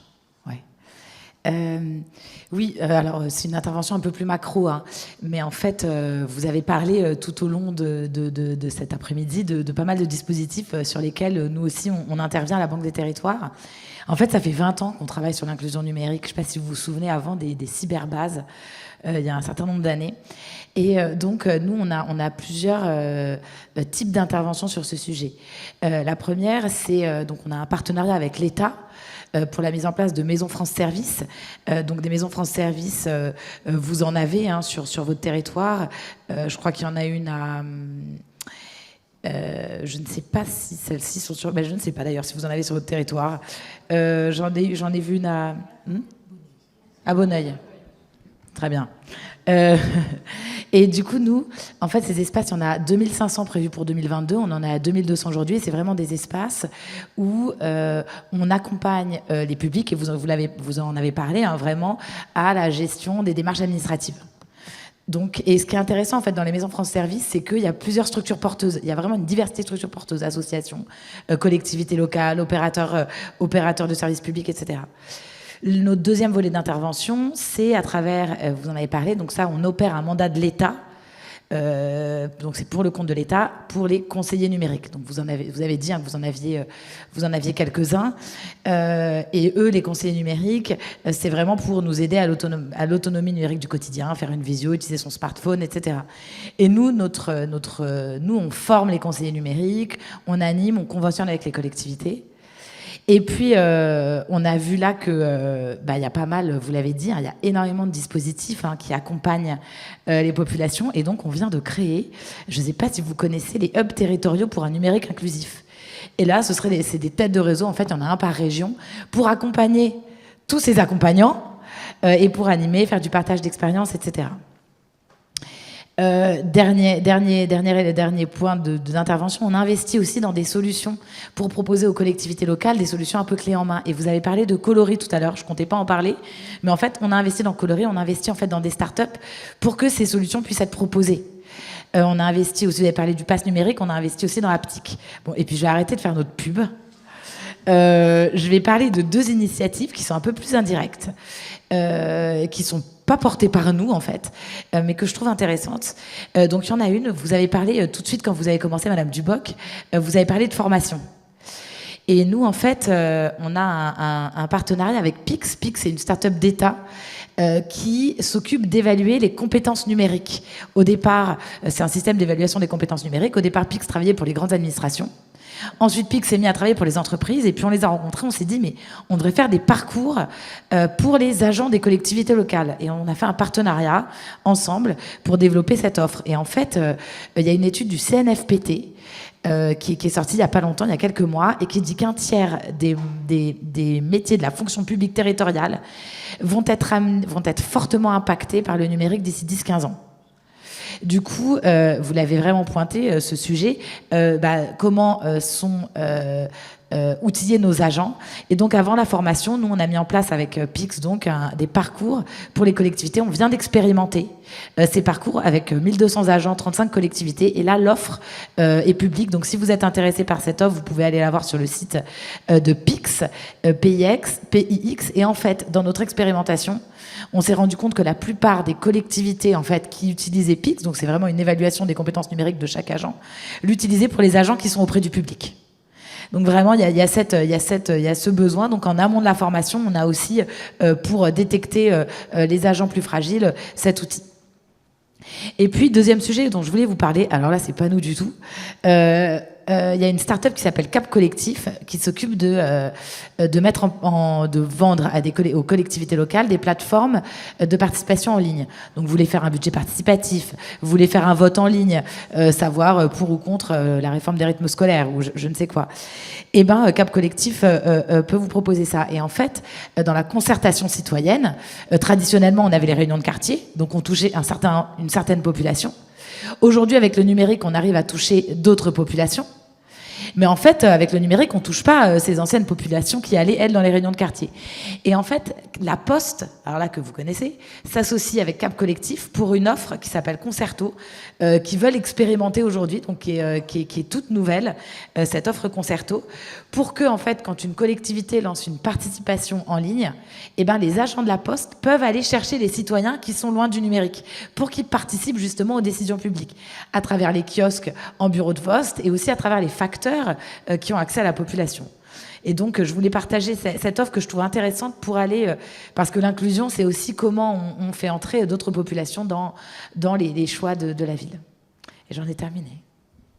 Merci beaucoup, c'était très synthétique et ça tombe bien parce qu'on est un peu short sur le temps. Merci beaucoup. Est-ce qu'il y a des tac au tac sur cette intervention et notamment sur les deux exemples, les deux expérimentations qui ont été présentées par Jeanne? Ah oui, tout au fond, est-ce que le micro peut circuler, s'il vous plaît? Merci.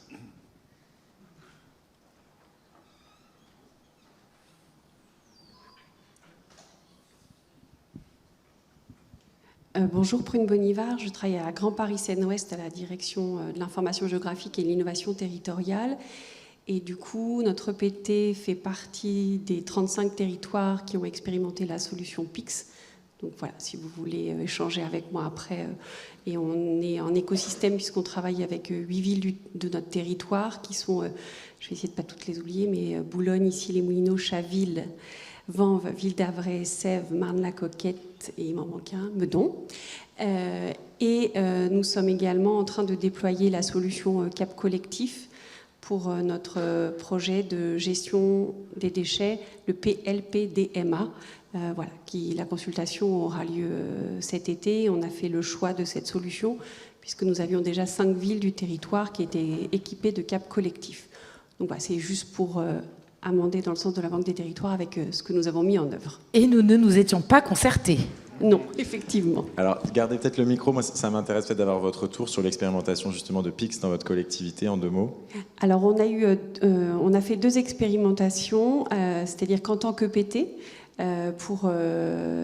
avec la salve qui a commencé sur le premier trimestre et deuxième trimestre 2022.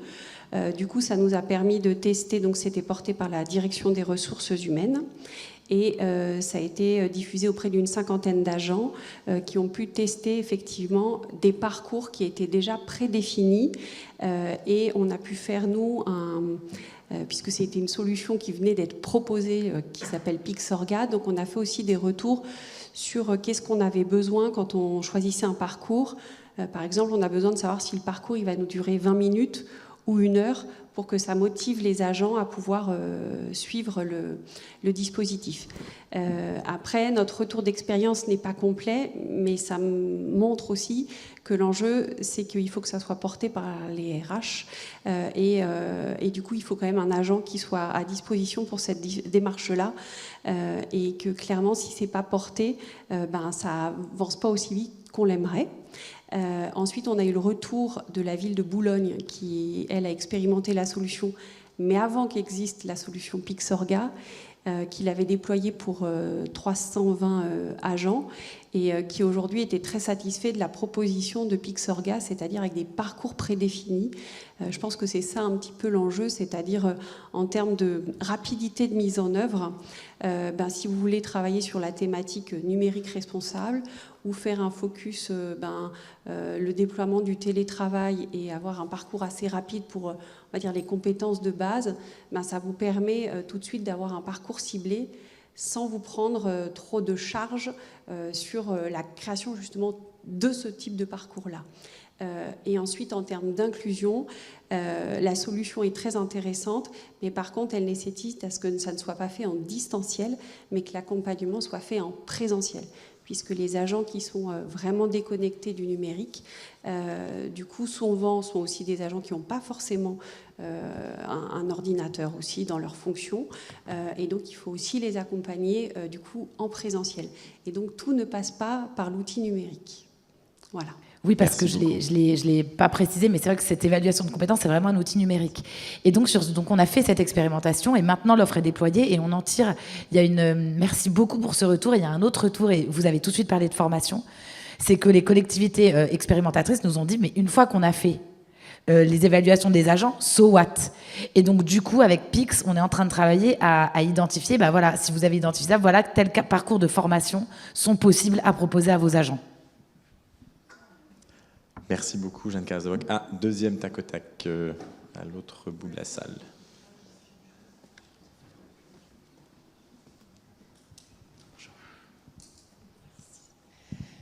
Bonjour, Claire Dufour, je suis responsable du service formation de Grand Paris Sud-Est Avenir et on est en train de déployer Pix pour nos agents. Alors je rebondis sur le temps que ça prend parce que justement si on veut penser cette évaluation des compétences en lien avec les parcours du numérique qu'on a conçu main dans la main, RH et service des usages numériques, ça demande beaucoup de temps, beaucoup d'allers-retours entre les usages, la RH, le pourquoi du comment. Enfin, voilà, donc je voulais témoigner de ce temps pris.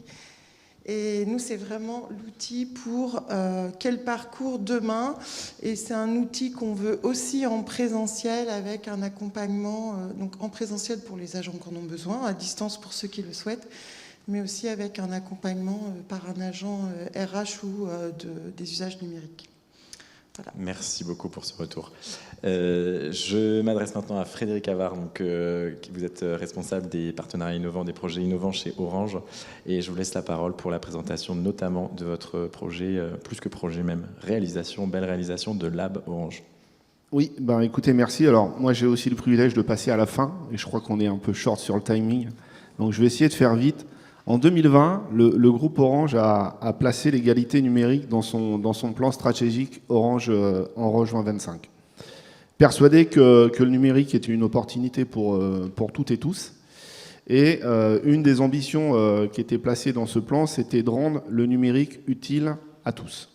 Alors une fois qu'on avait ces conditions-là, il fallait qu'on réponde avec un dispositif qui était capable de couvrir une population très large. Donc tout à l'heure on disait 7 à 77 ans, mais pas que, couvrir aussi les entreprises. Et on a construit, alors contrairement aux habitudes du groupe Orange, très souvent les initiatives démarrent de la France. Cette initiative n'a pas démarré de l'Europe de l'Ouest ou de la France, elle a démarré du continent africain. On a lancé donc sur la zone Afrique et Moyen-Orient ce qu'on appelle les Orange Digital Centers, qui sont des lieux donc, physiques, dans lequel on accueille de manière gratuite toute population, avec 3 ambitions: faire découvrir, apprendre autour du numérique et pouvoir entreprendre via des outils numériques. Donc dans ces lieux, on va retrouver une école de formation, on va apprendre du code, on va apprendre de la robotique, on va retrouver un Fab Lab, on va retrouver un accélérateur. Orange a aussi des services d'accélération autour des startups, et on retrouvera aussi Venture, puisqu'on a aussi un VC chez Orange pour investir. Donc ça, c'est des Orange Digital Center qui existent sur la zone Afrique et Moyen-Orient. On a importé ce dispositif en France, parce que forcément, il y a des besoins en France. Vous le rappeliez tout à l'heure, sur les chiffres qui, nous aussi, nous alertent. Donc au-delà de notre capacité à déployer, à administrer et à gérer les infrastructures télécoms pour donner accès au réseau, on va un petit peu plus loin dans cette partie développement des connaissances, développement des compétences autour du digital et du numérique. On a ouvert en France, donc le 7 juin, donc c'est tout récent, l'Orange Digital Center France. Il est basé à Saint-Ouen, dans un lieu physique. Il répond exactement aux mêmes exigences que ses collègues de la zone Afrique et Moyen-Orient. Donc c'est découvrir, c'est apprendre et c'est entreprendre. Donc dans ce lieu, il y a un catalogue de formation qui est très riche, qui couvre des jeunes pour leur apprendre aussi le numérique responsable et les dangers du numérique. Donc on a vraiment une gamme et un catalogue de formation qui est très très large. On s'adresse aussi aux seniors. Alors pas tellement sur la partie service public, hein, comme vous le disiez tout à l'heure, mais ne serait-ce que dans l'exploitation de leur smartphone, comment je fais pour envoyer des photos à mes petits-enfants, etc. Parce que c'est aussi du lien social, c'est aussi de la satisfaction pour ces gens. Donc voilà, on a un panel et un catalogue de formation qui est très large pour permettre à tout le monde de découvrir, je dirais, toutes les attributions et toutes les possibilités qui sont offertes par le numérique. On a une école, on forme aussi au code. Donc on a notre Fab Lab pour que les entreprises ou que des entrepreneurs puissent venir prototyper des idées ou des initiatives qui sont dans leur tête.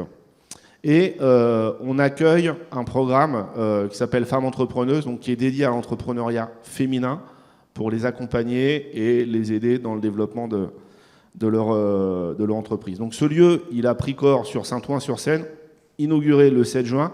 Ce lieu, on en est très conscient parce que c'est le cas aussi sur la zone Afrique et Moyen-Orient. Il ne vivra pas uniquement avec la volonté et la puissance de tir d'Orange.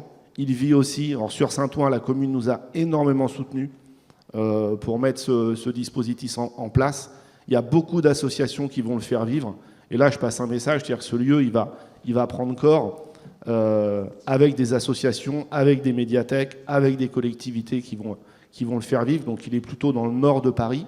Et on a décidé ce 7 juin dernier de faire le petit Orange Digital Center itinérant. Donc on a un camion qui se déplace aussi sur l'Île-de-France. Bon, il a fait la première expérience samedi dernier à Neuville, dans le Val d'Oise, ça s'est très bien passé. Mais voilà, on a voulu aussi mettre en place, c'est pas un 38 tonnes, hein. C'est un petit camion qui viendra dans vos communes pour vous faire goûter le numérique et pour rendre le numérique accessible à tous. J'ai essayé de faire très vite. Et je vous en remercie parce que c'était très synthétique. C'est intéressant de voir que les acteurs privés s'engagent aussi sur des actions d'inclusion numérique en lien aussi avec les territoires. Là, j'entends que vous avez une offre de service aux collectivités locales de camions itinérants d'inclusion numérique. Je pense que c'est en effet intéressant de faire le lien avec les politiques publiques qui peuvent être menées notamment dans les communes. Est-ce qu'on a un tac au tac ou deux sur cette dernière intervention de Frédéric Avard ? Non. Mais écoutez, je vous remercie pour vos interventions à toutes et tous. Je pense que c'était très riche. Peut-être une ou deux questions plus générales avant de pouvoir clôturer. Si le public a des questions. Non, tout le monde est très respectueux du timing. Si, Lionel, on t'écoute.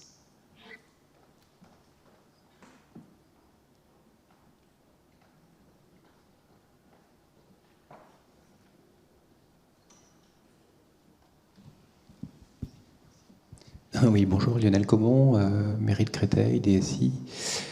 Petite question sur l'ensemble de la démarche. On a vu pas mal de populations, donc on a ciblé alors, par rapport à la culture, avec les médiathèques, par rapport au social.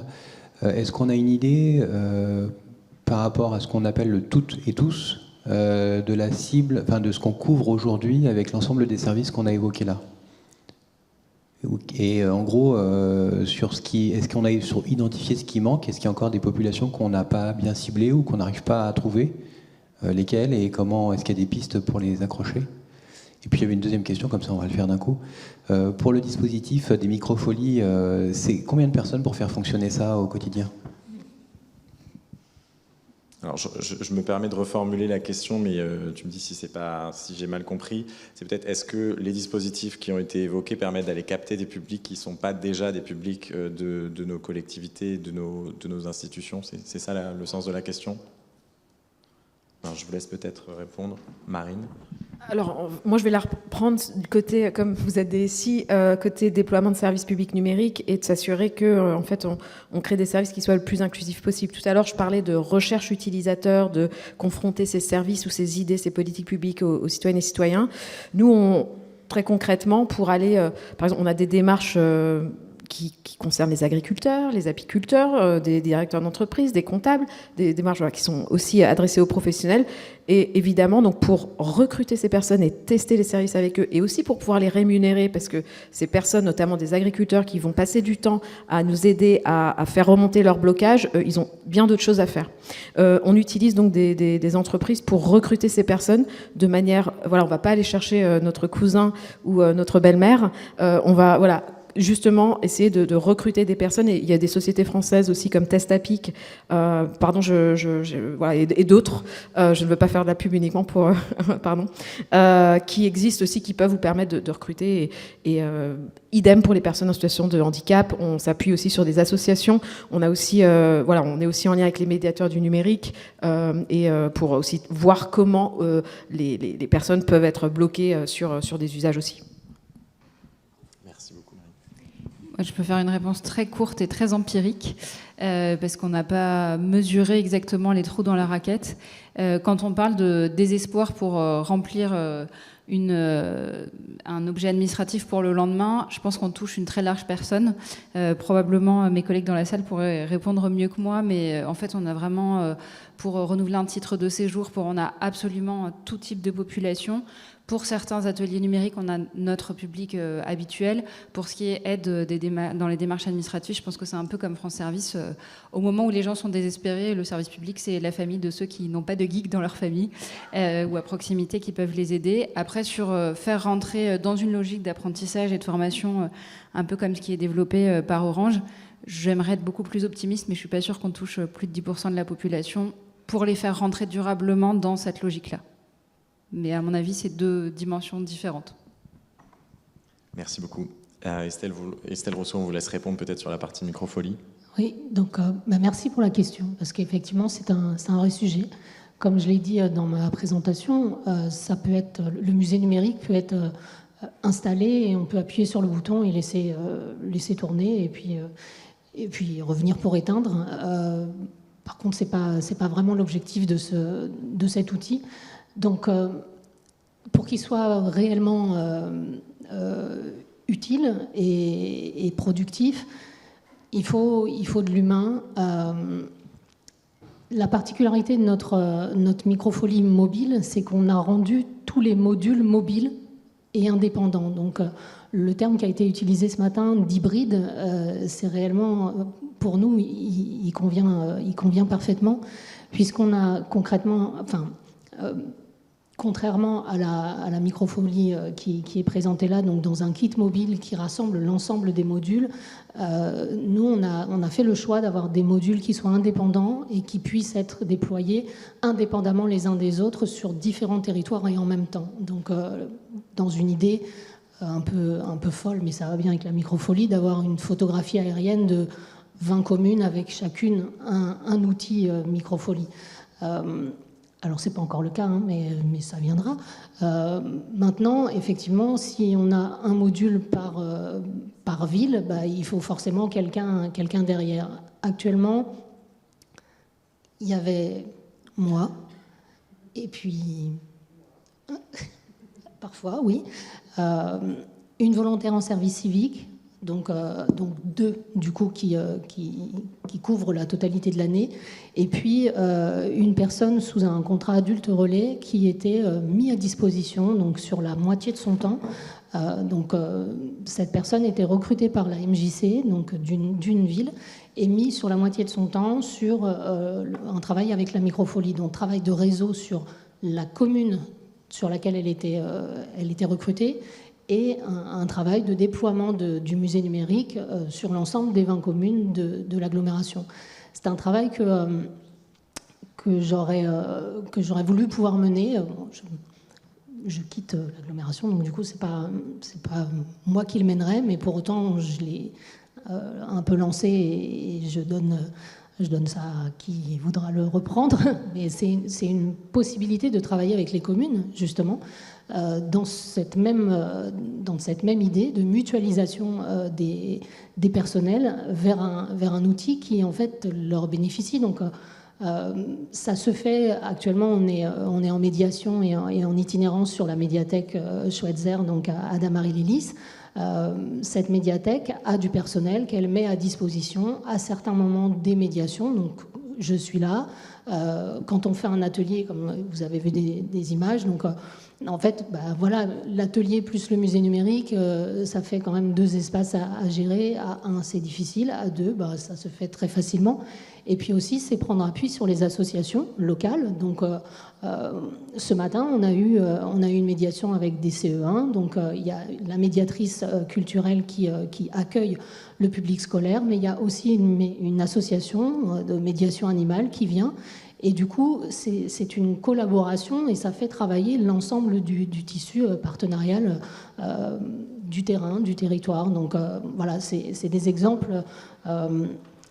On n'est jamais un, donc comme je l'ai dit en préambule, moi j'ai pu œuvrer parce que la médiathèque a accueilli le dispositif, parce que Hélène James, qui est ici présente, m'a beaucoup accompagnée pour porter ce projet au tout début, et c'est le cas dans chaque itinérance et dans chaque déplacement en fait, de cet outil. Merci beaucoup Estelle Rousseau. Je vous propose qu'on s'arrête là sur cette note d'ailleurs humaine. Donc je trouve que ça conclut positivement toute cette table ronde. Merci encore à toutes et tous. Je pense qu'on peut applaudir nos intervenantes et intervenants.